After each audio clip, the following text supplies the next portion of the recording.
In today's video, I am going to show you how you can recover your deleted Snapchat account after 30 days. Therefore, without wasting any of your time, let's jump to the video. If you have deleted your Snapchat account and 30 days have passed, then it means that Snapchat account is now permanently deleted. So in order to recover such permanently deleted Snapchat account, you need to open your internet browser. Click on the search option and in the search bar type snapchat.com/support. Click on search. Scroll down and click on this contact us option.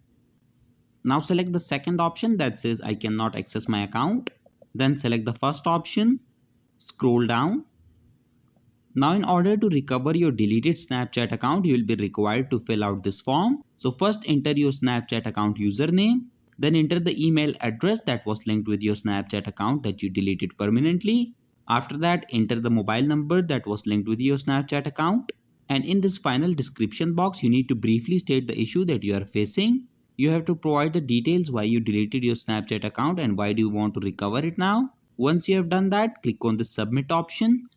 And once you click on submit, within the next 24 hours, your deleted Snapchat account will be recovered. So that was it for this video and I'll see you guys in the next one. Peace out.